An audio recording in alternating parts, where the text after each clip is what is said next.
One இன்னைக்கு என்ன topic பார்க்க போகிறோன்னா, ஒரு சீரான மின்புலத்தில் உள்ள மின் இருமுனையின் நிலை மின்னழுத்த ஆற்றல். அதாவது ஒரு சீரான மின்புலம்னு நீங்கள் கன்சிடர் பண்ணிக்கோங்க.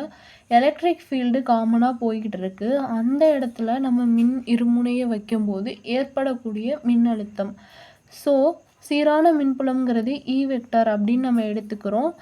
இந்த மின்னழுத்த ஆற்றலுக்கான formula W is equal to integral form of theta prime theta tau ext t theta.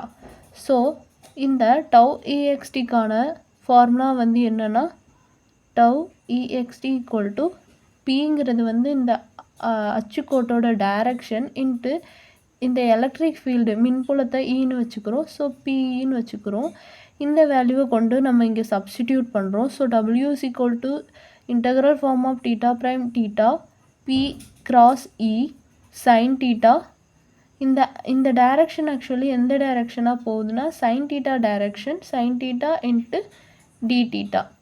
So P and E இந்த எலக்ட்ரிக் ஃபீல்டு வந்து சீரான்னு நம்ம இங்கே கொஸ்டின்லேயே கொடுத்துருக்காங்க. ஸோ அது காமனாக இருக்குது.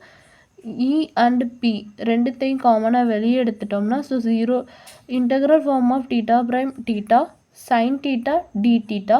நம்ம சைனை இன்டெக்ரேட் பண்ணோம்னா மைனஸ் காஸ் தீட்டா. ஸோ இப்போ வேல்யூ சப்ஸ்டியூட் பண்ணுறோம். இங்கே வந்து தீட்டாவை சப்ஸ்டியூட் பண்ணிங்கன்னா மைனஸ் காஸ் தீட்டான்னு வரும். தீட்டா ப்ரைமு சப்ஸ்டியூட் பண்ணும்போது கீழே இருக்கதே ஒரு மைனஸ் வரும். ஸோ இந்த மைனஸும் ப்ளஸ் ஆகி பாசிட்டிவ் காஸ் தீட்டா ப்ரைம் அப்படின்னு வந்துடும். ஸோ இப்போ இந்த வேல்யூஸை உள்ளே சப்ஸ்டியூட் பண்ணோம்னா பிஇ காஸ் தீட்டா, ஆக்சுவலி இங்கே மைனஸ் பிஇ காஸ் தீட்டா வரும், அது இங்கே போட்டுக்கிறாங்க. பிஇ காஸ் தீட்டா ப்ரைம் அதை இங்கே போட்டுக்கிறாங்க. ஸோ இதுதான் வந்து சீரான மின்புலத்தில் உள்ள மின் இருமுனையின் மின்னழுத்த ஆற்றல். தேங்க்யூ.